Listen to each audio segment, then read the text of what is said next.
25వ రోజు. మరో మలుపు. క్యాన్సర్ ఓడింది, జీవితం గెలిచింది, నా ఆత్మకథ అంటూ భీమర్శెట్టి రమణి గారు తెలియచేస్తున్న ఈ తన అనుభవాల అక్షరమాల ఎంతో మందిని ఆకట్టుకుంటున్నది. చాలా మంది ఈ వ్యాధితో వేదన పడుతున్న వాళ్ళందరికీ ఈ ఆడియోస్ అందిస్తూ ఈ మేడం ఇలా మారారు, మీరు కూడా ఇలాగా ధైర్యాన్ని ఆత్మస్థైర్యాన్ని తెచ్చుకొని నిలబడండి అంటూ వాళ్ళకి పంపిస్తున్నామని తెలియజేస్తున్నారు. చాలా సంతోషం. ఎందుకంటే రమణి గారి ప్రయత్నం అదేను. తాను ఎన్నో ఫేస్ చేస్తూ తాను ఇక ఇక అంతము అనుకున్నప్పుడు తన జీవితం మరో మలుపు తిరిగి మరొక జీవనానికి నాంది ప్రస్తావన తన ధ్యానం కావడం అనేది తాను ద్వారా తనకి ఎంత ఆత్మస్థైర్యంతో నిలబడి తను ఎంత పొందిందో అదంతా అందరికీ అందించాలి అన్న మేడం ప్రయత్నం ఇలా సఫలమవటం చాలా సంతోషంగా ఉంది. అయితే ఈ ఆడియోస్ వింటూ ఆ మేడం ప్రయత్నానికి ఒక చక్కటి ఏమనాలి కూడా ఒక్కొక్కసారి అర్థం కాదండి. ప్రయత్నం చేస్తున్నందుకు మీరు ఇన్స్పైర్ అయి మరింత మందిని ఇన్స్పైర్ చేయడానికి ప్రయత్నిస్తున్న ప్రతి ఒక్కరికి సదా ధన్యవాదాలు, కృతజ్ఞతలు. సో ఈరోజు చెప్తున్నారండి కుమారి మేడంతో ధ్యానం, సీనియర్ పిరమిడ్ అంటూ అక్కైపాలెం షిరిడి సాయిగుడిలో 41 రోజుల ధ్యానం క్లాసులు నిర్వహించారు. సీతమ్మ దార కుమారి మేడం అంటే సీనియర్ పిరమిడ్ మాస్టర్ వచ్చారు. అప్పటికే అమ్మ సాయి భజనలు సేవలు బాగా బిజీగా ఉండేవాళ్ళు. ఆ భజనలు మా ఇంట్లో కూడా చేస్తుండటం వల్ల నా వ్యాపారానికి ఆటంకం ఏర్పడుతుందని మా వారు చాలా కంగారు పడుతుండేవారు. దానివల్ల మళ్ళీ ధ్యానానికంటే ఒప్పుకోటారో లేదో అని మధ్యాహ్నం 2 గంటల సమయం, అప్పుడు పక్కనే కదా అని చెప్పకుండా వెళ్ళిపోవటం జరిగింది. వెళ్ళిన వెంటనే అక్కడ మేడం మెడిటేషన్ చేస్తుంటే 10 నిమిషాల్లో చాలా గాఢంగా ధ్యానంలోకి వెళ్ళిపోయాను. అమ్మో ఇంటికి వెళ్ళాలి, ఇంట్లో చెప్పలేదు అని సడన్ గా గుర్తొచ్చింది నాకు. ఆ 10 నిమిషాల్లోనే నాకు ఒక ఎక్స్పీరియన్స్ వచ్చింది. కుమారి మేడం నేను ఎదురెదురుగా కూర్చొని ఉన్నాము. మనుషులు ఇంకెవరూ కనిపించలేదు. ఆవిడ బృంగిటి మధ్యలో నుంచి నా బృంగిటి మధ్యలో ఒక కనెక్షన్ లాగా ఫామ్ అయ్యింది. కందిరీగ సౌండ్ లాగా వచ్చి ఒక తీగ వెంట వెళ్లే కరెంట్ లాగా అనిపించింది. అది చెప్పడం కూడా చాలా కష్టసాధ్యం. ధ్యానంలో అనుభూతి పొందుతున్న సమయంలో నా ఫోన్ బిగ్గరగా మోగినట్టు అనిపించి ఒక ఉదుటున లేచిపోయాను. ధ్యానం చేసేటప్పుడు శరీరంలో విద్యుత్ అయస్కాంత జీవ రసాయన చర్యలు జరిగి దేహంలోని ప్రతి కణం శుభ్రపరచబడుతుంది. మెదడులోని సెల్స్ అన్నీ ఉద్దీపనం చేయబడి మరో శక్తి ప్రబలమవుతుంది. అఖండమైన మానసిక వికాసం కలుగుతుంది అని తర్వాత అమ్మ ద్వారా తెలిసింది. మధ్యాహ్నం 2 అయ్యేసరికి ఆ ధ్యానం క్లాస్కి వెళ్ళాలని మనసు లాగుతుండేది. అలా 2 రోజులు వెళ్ళేసరికి మా వారు నన్ను గట్టిగా మందలించారు. నీవు ఇలా వెళ్ళడానికి వీల్లేదు, ఈ విధంగా వ్యాపారం పోగొట్టుకోవటం అనేది నాకు నచ్చట్లేదు, ఇదంతా ముసలోళ్ళు చేసుకునే పని, ముసలయ్యాక ఏ పని పాటు లేకుండా ఖాళీగా ఉన్నప్పుడు చేసే ధ్యానాలు ఇప్పటి నుంచే చేయటం వల్ల సంసారాలు పాడైపోతాయని మా అమ్మ నాన్నగారు అన్నయ్యలతో కూడా గట్టిగా మాట్లాడారు. దానితో మా నాన్నగారు అన్నయ్య ధ్యానం చెయ్యాలి అంటే నువ్వు చేసుకో, అంతేగాని రమణిని ఎందుకు చెడగొడుతున్నావు అని అమ్మని నిలదీశారు. ఇలా వాళ్ళిద్దరూ మా వారు అమ్మని గట్టిగా అడిగేసరికి అమ్మ చాలా బాధపడింది.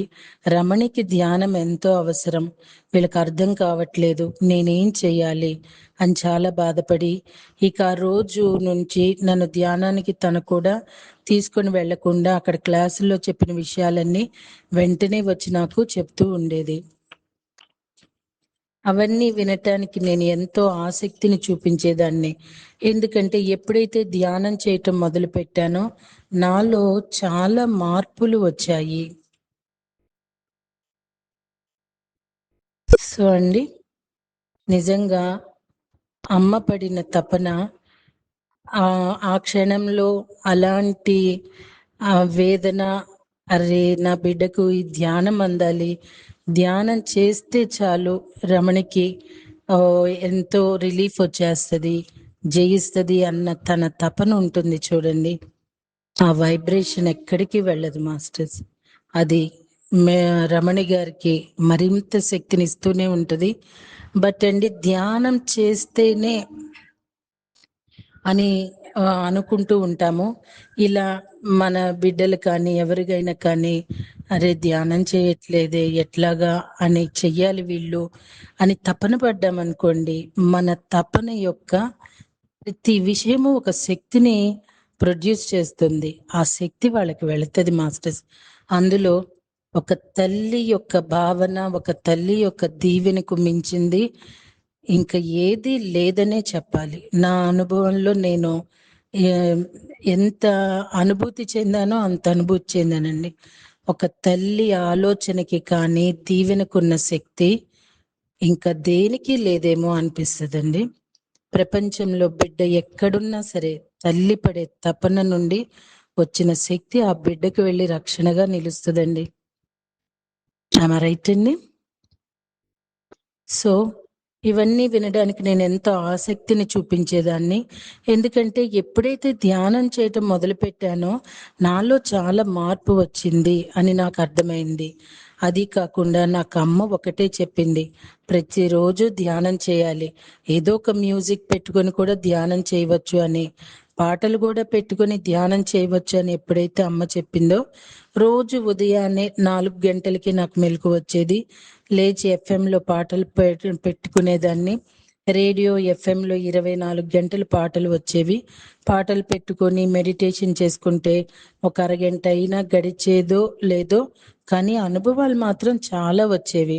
అలాగే బ్యూటీ క్లినిక్ లో ఉండగా ఖాళీ దొరికితే 5 నిమిషాలైనా 10 నిమిషాలైనా ధ్యానం చేసేదాన్ని.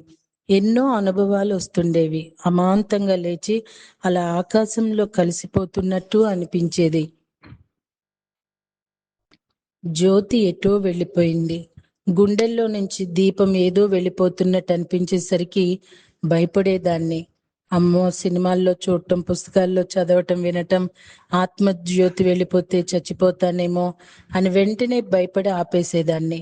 నా ధ్యాన అనుభవాలు అమ్మకు చెప్పగా ఒక్కొక్కటి వివరిస్తూ గాలిలో ఎగిరే దానిని సూక్ష్మ శరీరయానం అంటారని, అలాగే జ్యోతి అనగా థర్డ్ ఐ అనుభవాన్ని, అంతర్యానం నీలోకి నువ్వు ప్రవేశిస్తూ కళ్ళు మూసుకొని ధ్యానం చేసేటప్పుడు మూడో కంటితో ఎన్నో చూడవచ్చని చాలా అద్భుతంగా వివరణ ఇచ్చింది.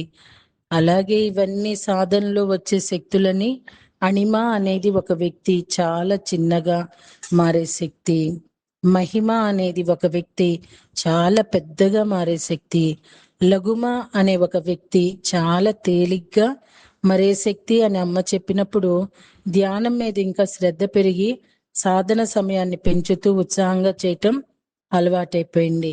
ఇక నాకు ధ్యానం మీద చాలా తృష్ణ ఏర్పడి ఏ మాత్రం సమయం చిక్కినా ధ్యానం చేస్తూ ఉండేదాన్ని.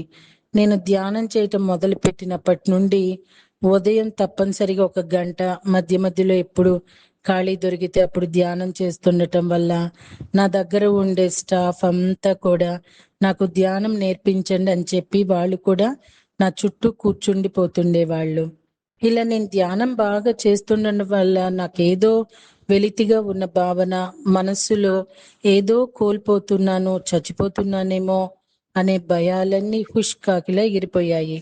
పైగా ఎంతో ఆనందం, ఆత్మానందం, ఏదో చేసేయాలి, ఇంకేదో చేసేయాలి అన్నంత ఉత్సాహంతో ఉదయం లేచిన దగ్గర నుంచి రాత్రి పడుకునే వరకు ఎంత శక్తివంతంగా ఉండేదాన్నో. అంతకుముందు ఉదయం 10 గంటల వరకు వంట, అప్పటికే నా కోసం వెయిట్ చేస్తూ ఉండే క్లయింట్స్, స్టూడెంట్స్, పరుగులు పెడుతూ బ్యూటీ క్లినిక్ వెళ్ళేదాన్ని. అలాగే సాయంకాలం వేళల్లో పిల్లలు వచ్చేస్తారు, వాళ్ళకి ఏదో ఒకటి చేసి పెట్టాలి, స్నాక్స్ అని ఆరాటం.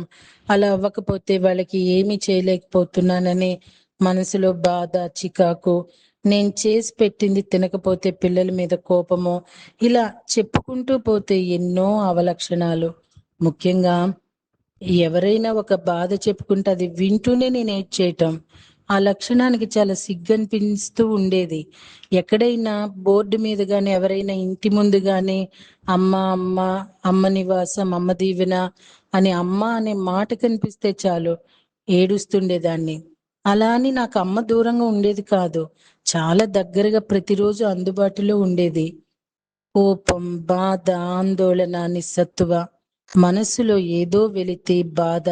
ఎప్పుడైతే ధ్యాన సాధన మొదలు పెట్టానో, నీ దుఃఖం నీ అజ్ఞానానికి సూచిక, నీ ఆనందం నీ జ్ఞానానికి సూచిక అనే బ్రహ్మర్షి పితామహ పత్రిజీ మాటలు మనసులోకి చొచ్చుకుపోయాయి. ధ్యానం వలన మనలో ఉన్న దైవత్వం మనకు అవగతం అవుతుంది. పితామహ బ్రహ్మర్షి పత్రిజీ. సో అండి, అనేవి తీరట్లేదు. ఇలా ప్రతిరోజు ధ్యానం కోసం ఉదయం 4 గంటలకు నిద్ర లేచి ఒక అరగంట ధ్యానం చేసేదాన్ని. రోజు రోజుకి ఆ సమయాన్ని పెంచుకుంటూ 1 గంట చేసేదాన్ని. సాధనతో పనులు సమకూరు ధరలోన అనే సత్యాన్ని బాగా అవగతం చేసుకున్నాను. రోజు ఎంతసేపు ధ్యానంలో కూర్చున్నా తనివి తీరట్లేదు. ధ్యానం చెయ్యగా చేయగా అంతకు మునుపు నాలో ఏవైతే అవలక్షణాలు ఉన్నాయో అవన్నీ కూడా పటాపంచలైపోయాయి. పిల్లలకి ఇష్టమైనవి చేసి పెట్టడం లేదని బాధ, సరిగా చూసుకోవట్లేదనే తపన మాయమయ్యాయి. పైగా రెట్టింపు ఉత్సాహం, అత్యంత శక్తివంతంగా అటు పిల్లలను, ఇటు క్లినిక్ ను, మరోవైపు అత్తమామల్ని, భర్తను అందరికీ సమానమైన న్యాయం చేయగలుగుతున్నాననే తృప్తితో ముందుకు అడుగులు వేస్తున్నాను. ఇక ఎంతో ఆనందం. స్కూల్ నుండి వచ్చేసరికి పిల్లలకు రకరకాల టిఫిన్ చేయాలని, వాళ్ళతో గడపటానికి ఎంతో ఉత్సాహం. ఏదో చెయ్యాలి, ఏదో చెయ్యాలనే తపన ఉండేది. ఇప్పుడు చేస్తున్నది సరిపోలేదనే భావన. రేపటి రోజునండి పిగ్మెంటేషన్ అంటూ చెప్తున్నారు, తెలుసుకుందామా? Thank you.